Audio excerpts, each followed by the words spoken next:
नमस्कार दोस्तों। तो मूवी स्टार्ट होती है एक फाउंडेशन को दिखाते हुए जिसने अपनी स्पेसशिप स्पेस में भेजी थी 4 पैरासाइट्स को लेने के लिए। लेकिन उन्हें न्यूज़ मिलती है कि स्पेस से वापस आते हुए वो स्पेसशिप क्रैश हो गई है और पता नहीं कि उसमें मुझे पैरासाइट बचे हैं या नहीं। वो फौरन जगह पर पुलिस भेजते हैं जो उस जगह की इन्वेस्टिगेशन करने लगते हैं। और जब पुलिस वहां पर पहुंचती है तो हम देखते हैं कि उन 4 पैरासाइट में से एक पैरासाइट वहां से भागकर किसी की बॉडी में चला जाता है और उसकी बॉडी को अपना होस्ट बना लेता है और उसे यूज करता है। वो लोग एक जख्मी आदमी को एम्बुलेंस में हॉस्पिटल लेकर जा रहे होते हैं, लेकिन उसी में एक औरत भी होती है जो कि काफी अलग रिएक्ट कर रही होती है, क्योंकि पैरासाइट किसी और में नहीं बल्कि इसी औरत में आया था। वो औरत एम्बुलेंस तोड़ते हुए उस मुल्क की तरफ निकलने लगती है जहां पर वो फाउंडेशन थी जिसने अपना स्पेसशिप स्पेस में भेजा था। खैर, यहाँ पर ये सीन यहीं कट हो जाता है और हम एक लड़के को देखते हैं। उसका नाम एडी होता है। वो काफी अच्छा रिपोर्टर होता है। कंपनी उससे काफी खुश थी और उसकी फ्योंशी भी थी जो उसी के फाउंडेशन में काम किया करती थी जिसने अपना स्पेसशिप भेजा था। हम देखते हैं कि सुबह होती है और एडी अपने ऑफिस जाता है।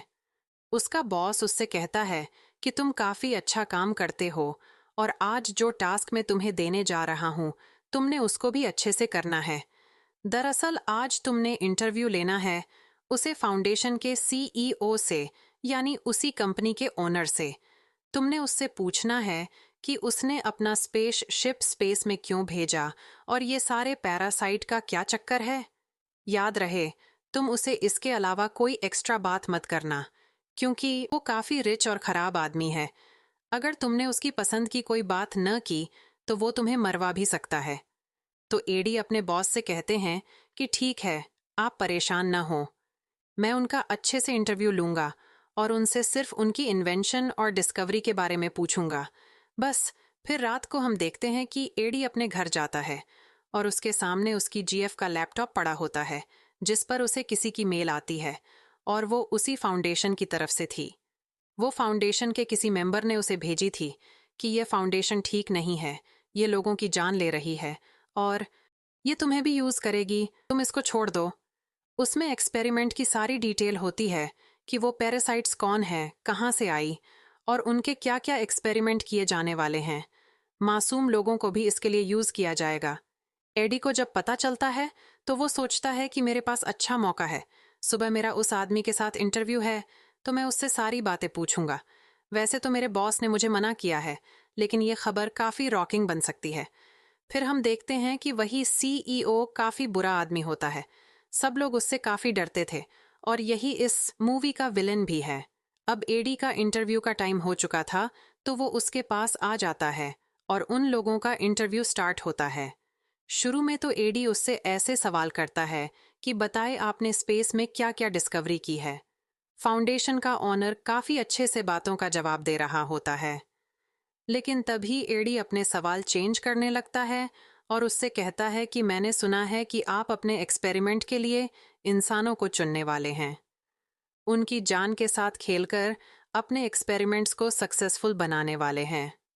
क्या यह बात सच है? और जैसे ही वो ये बात सुनता है तो उसको एडी की बातें काफी बुरी लगने लगती हैं और वो उससे कहता है कि फौरन अपने इस इंटरव्यू को बंद करो और चले जाओ। अब एडी को वहां से निकाल दिया जाता है और फिर सीधा अपने ऑफिस आता है, अपने बॉस के पास।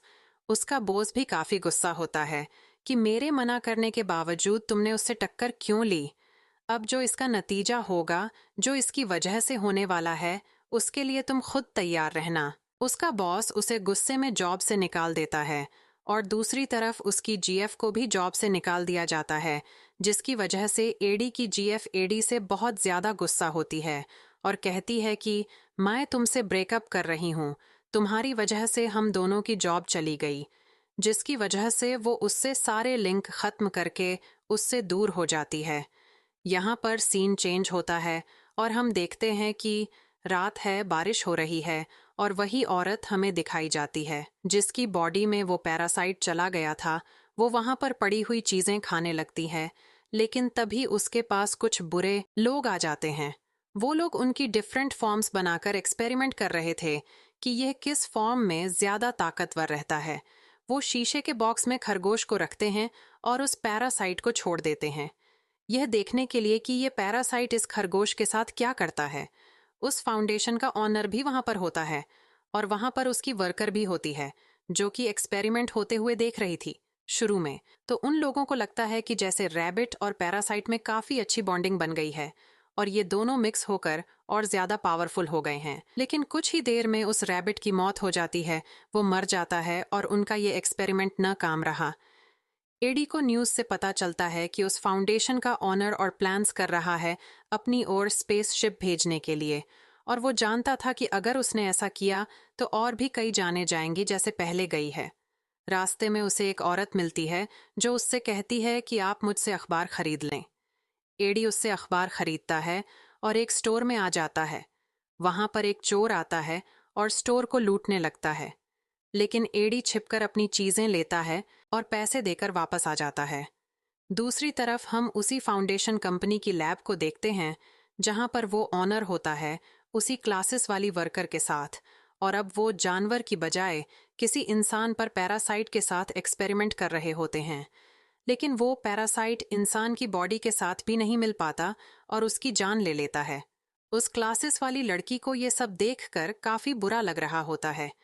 वो लड़की फौरन एडी के पास जाती है और उसे बताती है कि हमारी फाउंडेशन में ये सब हो रहा है।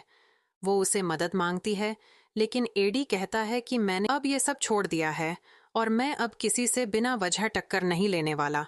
तो वो वर्कर कहती है कि समझने की कोशिश करो, वो बहुत बुरा आदमी है और वो सबकी जान ले लेगा। वो दरअसल इस दुनिया में जिंदा रहना चाहता ही नहीं है, क्योंकि वो जानता है कि ये दुनिया जल्द ही खत्म होने वाली है। ये स्पेस में एक्सपेरिमेंट कर रहा है ताकि वो स्पेस में रह सके, वहां से 4 पैरासाइट यहाँ पर लाए। वो पैरासाइट कोई और नहीं बल्कि स्पेस के 4 क्रिएचर्स थे जो कि बहुत पावरफुल थे। लेकिन जब उन 4 पैरासाइट को यहाँ लाया गया तो उनमें से एक पैरासाइट तो फौरन ही वहां से भाग गया था, और अब जो बाकी 3 बचे हैं वो ऑनर उन पर एक्सपेरिमेंट कर रहा है और मासूम लोगों की जान ले रहा है। वो एड से कहती है कि प्लीज कुछ करो, तुम तो जानते हो कि न्यूज़ रिपोर्टर को कैसे अप्रोच करना है। तुम इस न्यूज़ को पब्लिश कर दो ताकि वो ऑनर पकड़ा जाए।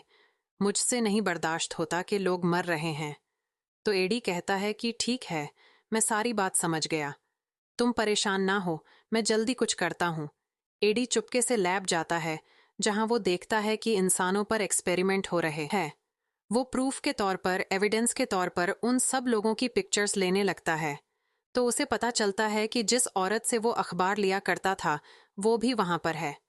एडी को बहुत बुरा लगता है और वो लड़की की जान बचाने के लिए उस कांच को तोड़ने लगता है, यानी उस ग्लास डोर को तोड़ने लगता है। वो लड़की वहां से बाहर आ जाती है, लेकिन वो उसे पैरासाइट से जुड़ी हुई थी। वो पैरासाइट लड़की की बॉडी छोड़कर एडी की बॉडी में घुस जाता है और एडी की बॉडी पर पैरासाइट का असर होने लगता है। सारे गार्ड एडी के पीछे लग जाते हैं और एडी वहां से भाग जाता है। एडी वहां से इतनी तेज भागता कि कोई भी नॉर्मल इंसान इतनी तेज नहीं भाग सकता। इसका मतलब साफ था कि उस पैरासाइट ने एडी की बॉडी को अपना होस्ट बना लिया है। एडी जंगल की तरफ भाग जाता है और काफी ऊंची ऊंची जंप लगाते हुए गार्ड से अपनी जान बचा लेता है। जब सब लोग वहां से चले जाते हैं तो एडी अपने घर आ जाता है और घर आकर काफी ज्यादा पानी पीने लगता है। उसके घर में जो भी सामान पड़ा हुआ था वो उसे खाने लगता है। उसकी भूख जैसे मिट ही नहीं रही थी, लेकिन फिर उसे वॉमिटिंग होने लगती है। उसका दिल काफी खराब हो रहा था, उसकी बॉडी में चेंजेस आ रहे थे, यहाँ तक उसकी शक्ल भी बदलने लगी थी, जिसे देखकर वो काफी परेशान हो रहा था। उसे कुछ समझ नहीं आ रहा था, तो वो परेशानी में अपने जीएफ को कॉल करता है। तो उसकी जीएफ बोलती है कि मैं तुमसे सभी लिंक खत्म कर चुकी हूँ और मैं किसी और के साथ हूँ। लेकिन एडी फिर भी उससे मिलने की जिद करता है और उससे मिलने के लिए रेस्टोरेंट चला जाता है। वो रेस्टोरेंट में पड़ी सारी चीजें खाने लगता है और कहता है कि मुझे इनको खाकर एनर्जी नहीं मिल रही है, ये मरा हुआ मीट है, मुझे जिंदा चीज दो खाने के लिए। तभी उसे एक एक्वेरियम नजर आता है जिसमें बैठकर वो वहां पर पड़े हुए क्रैब्स खाने लगता है। एडी की बॉडी में अब वेनम आ चुका था, यानी उन 4 पैरासाइट्स में से सबसे ज्यादा खतरनाक पैरासाइट। तभी तो उसने इंसान की बॉडी को अपना होस्ट बना लिया था। लेकिन एडी की जीएफ और उसके दोस्तों को ये बात समझ ही नहीं आ पाती। वो उसका स्कैन करने उसको हॉस्पिटल ले जाते हैं और उसके बाद एडी को उसके घर भेज दिया जाता है कि जैसे ही रिपोर्ट आएगी हम आपको बता देंगे। और अब हम फाउंडेशन का सीन देखते हैं जहाँ के ओनर को किसी तरह से ये पता चल जाता है कि उसकी वर्कर जो क्लासेस वाली थी उसने ही एडी को यहाँ पर बुलाया और उसे यहाँ तक आने का रास्ता बताया। वो ऑनर उस लड़की पर काफ़ी गुस्सा होता है और उस पर भी एक पैरासाइट छोड़ देता है। तभी हम एडी को उसके घर में देखते हैं। उसे काफ़ी गुस्सा आने लगा था। उसका पड़ोसी काफ़ी ऊंची आवाज़ में म्यूज़िक सुन रहा होता है तो वो उसे मना करता है, लेकिन वो बाज नहीं आता। तो एडी की बॉडी में जो पैरासाइट या वेनम होता है वो गुस्से में आ जाता है और उसे मना करता है। इसी दौरान वहां पर कुछ गार्ड्स आ जाते हैं जो कि उसे फाउंडेशन के ऑनर ने भेजे होते हैं। लेकिन यहाँ पर हम देखते हैं कि वेनम उसकी बॉडी में साफ दिखने लगता है और उन गार्ड से लड़ने लगता है, एडी को प्रोटेक्ट करने लगता है। अब एडी काफ़ी ज़्यादा पावरफुल हो चुका था, लेकिन वो गार्ड्स फिर भी उसका पीछा नहीं छोड़ते। तो एडी अपनी बाइक पर वहाँ से चला जाता है और उसकी तेज़ स्पीड फुटेज सब कुछ वो ऑनर भी देख रहा था। तो वो अपने लोगों से कहने लगता है कि देखो, मेरी डिस्कवर किए गए पैरासाइट ने कितनी तरक्की कर ली। फाउंडेशन का ऑनर उसके पीछे और गार्ड्स लगा देता है और जब एडी उन गार्ड्स से बचने के लिए बाइक से ऊंची जंप लगाता है तो वो गिर जाता है और उसे काफ़ी चोट लग जाती है, जिसके कारण उसकी काफ़ी हड्डियां टूट जाती हैं। लेकिन अब वेनम की बॉडी उसके बॉडी के बाहर आ जाती है और एक कवरिंग बना लेती है, एक ब्लैक कलर की कवरिंग जो कि एडी की बॉडी को प्रोटेक्ट करती है। इसके बाद एडी यानी वो वेनम उन गार्ड्स को खाने लगता है और पानी में से होता हुआ एक जगह पर आ जाता है। एडी उस वेनम से पूछता है कि तुम मेरी बॉडी में क्यों आए हो। वो दोनों एक दूसरे से बातें कर सकते थे। फिर वेनम उसे बताता है कि मेरा घर स्पेस है जहां से मुझे यहाँ पर लाया गया है और फिर मुझे तुम्हारी बॉडी मिली। मुझे लगता है कि तुम काफ़ी अच्छे होस्ट हो और मैं तुमसे रिक्वेस्ट करता हूँ कि मुझे मेरे घर स्पेस में वापस भेज दो। अब एडी के पास वो सारे एविडेंस होते हैं जो उसने पिक्चर क्लिक की थी। उस फाउंडेशन में लोगों के साथ कितना जुल्म हो रहा था। वो अपनी कंपनी जाता है ये बताने के लिए, लेकिन उसका साथी उसे अंदर ही नहीं आने देता। तो विनम एडी से कहता है कि मैं हूं ना, मैं तुम्हें ऊपर पहुंचाऊंगा। और फिर वो लोग ऊपर जाते हैं और खिड़की तोड़ते हुए अपने बॉस के ऑफिस में आ जाते हैं। वो साथ में एक नोट रखता है और वो एविडेंस रखता है, लेकिन तभी वहां पर ऑनर के गार्ड आ जाते हैं जो उस पर अटैक करने लगते हैं, उसे शूट करने लगते हैं। लेकिन वो वेनम एडी की बॉडी से बाहर आकर उसे दोबारा से प्रोटेक्ट करता है। वो विनम उन सब गार्ड्स को हराकर उनमें से एक को खाने ही वाला होता है कि तभी उसकी फ्योंसी लड़की वहां पर आ जाती है जो कि उससे ब्रेकअप करके गई थी।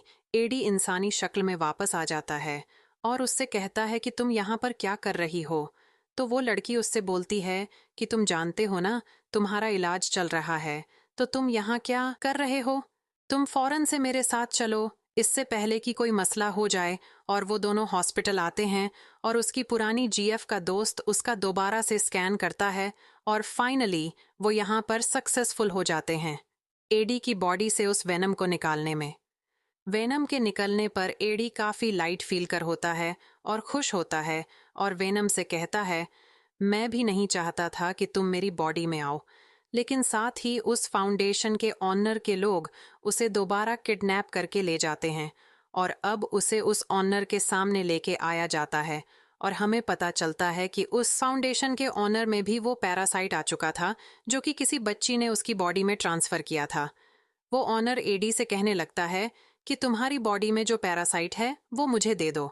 तो एडी कहता है कि वो तो थोड़ी ही देर पहले मेरी बॉडी छोड़कर गया है और वो मेरे पास नहीं है, वो कहीं और है, उसे ढूंढ लो जाकर। तो वो ऑनर कहने लगता है कि मुझे गुस्सा मत दिलाओ, मैं भी एक पैरासाइट में बदल सकता हूँ। साथ ही वो एक खतरनाक पैरासाइट में बदल जाता है जो कि इस मूवी में दूसरा मैन पैरासाइट था।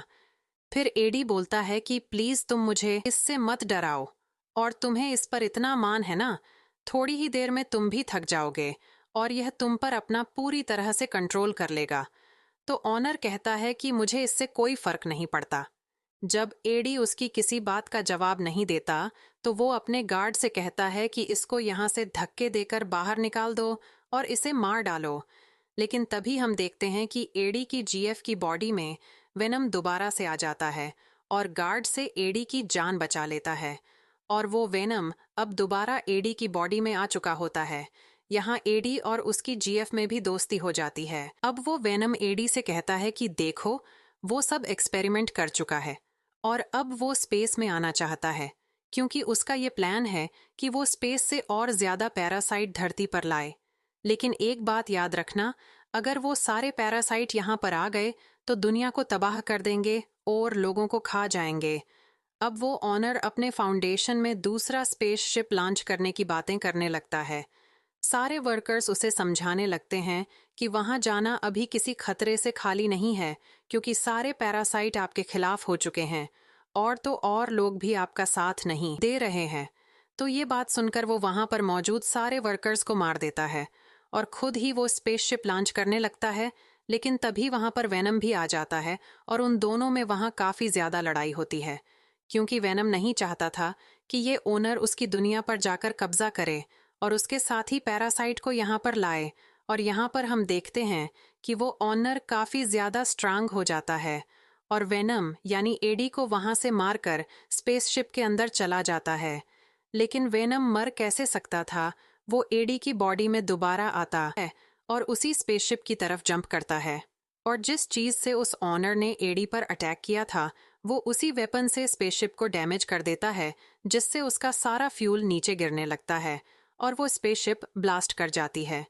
तो यहाँ पर हम देखते हैं कि वो ऑनर मर चुका होता है और वेनम ने भी अपनी जान कुर्बान कर दी थी एडी को बचाने के लिए, और एडी पानी में गिर जाता है। अब अगले दिन हम देखते हैं कि एडी और उसकी पुरानी जीएफ बैठकर बातें कर रहे होते हैं कि तभी उसकी जीएफ को एडी की बॉडी से वेनम की आवाज आती है। तो वो एडी से कहती है कि एडी, वेनम अभी भी जिंदा है? तो एडी उससे कहता है कि नहीं नहीं, वो तो किसी और की आवाज थी। तो यहाँ हमें यह पता चल पाता है कि वेनम साहब अभी भी जिंदा थे। उसके बाद एडी वहां से चल देता है और फिर से वेनम और एडी बातें करने लगते हैं। एडी वेनम से कहता है कि देखो, अब तुम मेरी बॉडी में रह तो रहे हो, लेकिन किसी को यह ना पता चले कि तुम सच में यहाँ रहते हो, और कुछ रूल्स है जो तुम्हें फॉलो करने होंगे। जैसा कि तुम इंसानों को नहीं खाओगे, सिर्फ बुरे इंसानों को खाया करोगे, और वो भी कभी कभी, करो प्रॉमिस। तो वेनम कहता है कि एडी, बुरे लोग कौन से होते हैं बताओ मुझे। तभी एडी कहता है कि ऐसे लोग जो दूसरों का दिल दुखाते हैं और उनके साथ बुरा करते हैं। तभी एडी एक स्टोर में जाता है और वहां देखते हैं स्टोर में चोर आया है जो स्टोर को लूटने की कोशिश करने लगता है। और ये देखकर वेनम एक्टिवेट हो जाता है और उस बुरे आदमी यानी उस चोर को खा लेता है, जैसे कि एडी ने उससे बोला था कि तुम बस बुरे लोगों को खा सकते हो। उसके बाद हम देखते हैं कि वहाँ सब कुछ नॉर्मल हो चुका था और एडी अपनी पुरानी जॉब ज्वाइन कर लेता है, यानी कि न्यूज़ रिपोर्टर की। अब एडी बहुत बड़े सीरियल किलर का इंटरव्यू ले रहा था। और इसी के साथ ये मूवी यहीं पर समाप्त हो जाती है। थैंक्स फॉर वॉचिंग देसी डब्ड।